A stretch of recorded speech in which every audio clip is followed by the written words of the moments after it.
Little Red Riding Hood's Forest Adventure. Once upon a time, in a cozy cottage nestled at the edge of a vast, green forest, lived a kind and clever little girl named Eve.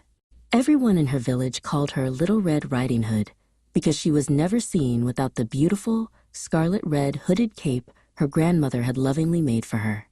One bright and sunny morning, her mother, who was baking delicious-smelling bread, said, "Your grandmother is feeling a bit under the weather. Would you be a dear and take this basket of fresh bread, sweet jam, and a pot of warm soup to her? But remember my rules for the forest. Stay right on the path, don't dawdle, and please, do not talk to strangers." Little Red Riding Hood, who loved her grandmother very much, promised to be as careful as could be. She gave her mother a warm hug and a cheerful wave. Then, with a skip in her step, she set off into the forest. The path was dappled with sunlight, colorful birds sang sweet melodies in the trees, and friendly squirrels chattered from the branches. "What a perfectly wonderful day to visit my grandmother," she thought to herself with a happy sigh. As she ventured deeper into the woods, a sly wolf with clever, shining eyes and a charming smile stepped out from behind a large oak tree. "Good morning, little miss," he said in a voice as smooth as honey. Eve remembered her mother's words. She stopped, held her basket tightly, and looked at the wolf with watchful eyes. She knew she shouldn't talk to strangers, but she also knew it wasn't polite to be rude. "Good morning, sir," she replied carefully. "And where might you be going on such a fine day?" the wolf asked, trying to look friendly. Eve thought quickly. "I'm just taking a walk to enjoy the sunshine," she said, deciding not to mention her grandmother at all. "And this basket, it smells so delicious," the wolf pressed, sniffing the air. "Oh, this is just my lunch," Eve said with a sweet smile.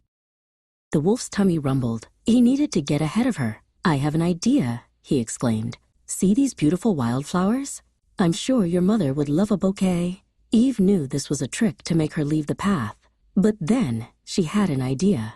"What a wonderful thought," she said. "But these flowers are nice. I bet the ones near the old willow tree are even prettier." She pointed in the opposite direction of her grandmother's house.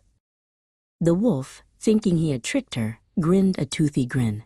"You're right. I'll go pick some from there." And he dashed off the path, heading straight for the old willow tree. As soon as he was gone, clever Eve picked up her skirts and ran as fast as she could along the proper path, straight to her grandmother's cottage.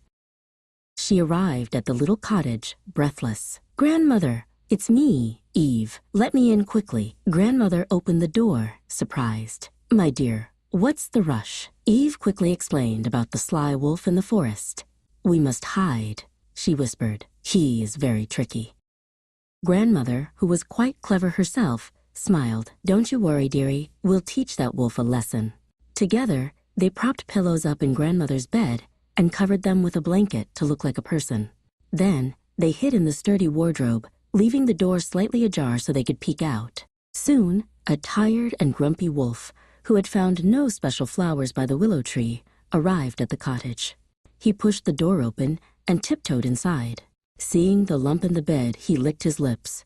He crept closer and closer, and then pounced. Whoomph! The wolf landed in a pile of soft pillows and fluffy blankets. He was tangled and confused. Just then, Eve and her grandmother leaped out of the wardrobe, banging pots and pans and shouting, "Shoo, you silly wolf! Shoo!" The startled wolf, covered in feathers from a torn pillow, yelped in fright. He scrambled out of the bed, tumbled out the door, and ran back into the forest as fast as his legs could carry him. Eve and her grandmother shared a big hug and a good laugh.